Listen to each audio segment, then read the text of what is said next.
Hey, leaders. First of all, I just want to say happy Thursday, and I hope that you guys are all having a great day. And I want to address my little cute tiny mic that I have. We don't know if this mic actually makes a difference in audio, but it looks cool, and it's so neat. It's so tiny. So, what I want to do is, as I promised to you guys, I want to take some time and film videos for you guys to help make sure that you feel equipped and prepared to have the best small group possible.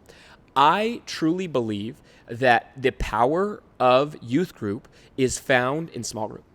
I think that when there are small groups where people are engaged, they're connected, they feel known, and they're sharing stories, that's where students are creating that's where they're having these transformational conversations, these moments in their life where they're making commitments, they're following through, they're learning and growing, and we all have that power.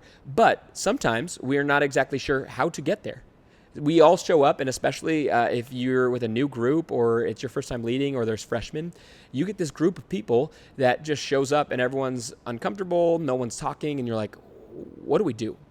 Like, I said yes to small group leading, but how do I get these high school students to get to a place where they're walking closer to Jesus in their small group time? And so I'm going to create a series of videos that hopefully can help you get there. But I want to start with this video, which is just basically the kind of what your goal is, what you're trying to achieve when you are leading small group. And for you guys to know, like, every small group, the beauty of small group is that every small group is different. Like, God created each of us as human beings uniquely different, and you have a different set of unique human beings that show up to your group. Your freshman boys, freshman girls, 10th grade girls, 10th grade boys, and so on, your small groups all have unique individuals in it. And so no two small groups are going to look alike, just like no two churches and no two people look alike. And so you guys have to ask yourself the question as the small group leader, how do I solve the unique puzzle that is my small group? My small group I can't just take these ideas and just cut and paste and it means that everything's going to be perfect in my small group. You're looking at these students that I have showing up. How can I take some of these principles and ideas and apply it to my unique group in order to have a lasting impact? And so to start with that, I think what I've kind of identified that every group needs for success to have powerful small group is two things. If your small group is succeeding, it means that your small group is connected and growing. Those two things are the point of small group. It's connection and growth. So how can we hold these two things in tension that every week when we show up, we say, hey, how do I get my small group to connect and how do I get them to grow? And so before your small group is ever going to grow, they need to connect. And this is why we do things like high and low, right? We ask, what are the highs and lows of your week? What are the best parts of your week? What are the worst parts of your week? And a lot of times when you do high lows, it can feel really shallow. It can feel like students are just showing up being like, the lowest part of my week was I had a bad grade on my test, and the best part of my week was that I got to hang out with my friends. And then you're like, cool, what about you? And you just move on. It just feels so like, you're like, oh man, this just feels so disingenuous, and it feels like I want more from you.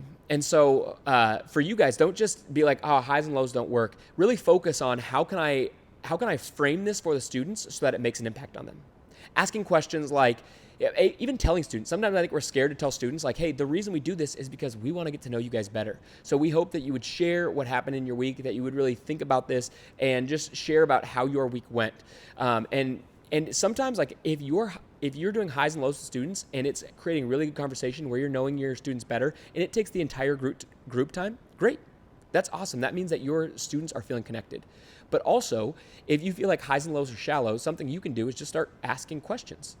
Like I remember one time specifically, there was a student that came in a group and they said the low of their week, they did the whole, I got a good grade on a test, and my low was I did bad in my game on Thursday. And I was like, okay.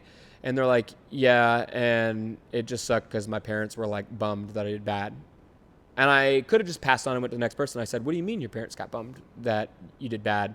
And they're like, I don't know. Sometimes I just feel like my parents are disappointed if I'm not like achieving my full level, or if I'm not like the best on the team. And we got to talk more about that, and it led to a long conversation with this student in front of the small group, having them feel better known by a small group. That started with, oh, I did bad in my game, to really helping them see like they had an identity placed in sports because of the expectations that parents put on them. And so it actually led to a really cool moment to be able to pastor them, but it was through intentional question asking. And no, I'm not saying this isn't going to happen every week, right? Like I have a number of stories that this has happened, but it's happened over a period of years. But there's these moments where through really listening for what is my student saying, how can I get them to engage? How can I learn more about them? And if you sit and you come in and you go, I really want my students to connect, and you're so fixated on how can I use this time to get you to know you better, it's just going to lead you to naturally ask better questions. And same thing with if we want them to grow, right? Like my job is to create content for the students to show up and hopefully learn from, to be challenged from, and grow from. But the way that they're going to apply this in their life happens with what you're doing in small group. And so I love when leaders, I would challenge you guys, read through the small group questions that we send before I give the talk. Because then you'll have a good picture of what the talk's about. And then you can be listening during the message and go, hey, what questions can I ask that are going to particularly that are going to spurn my group towards growth?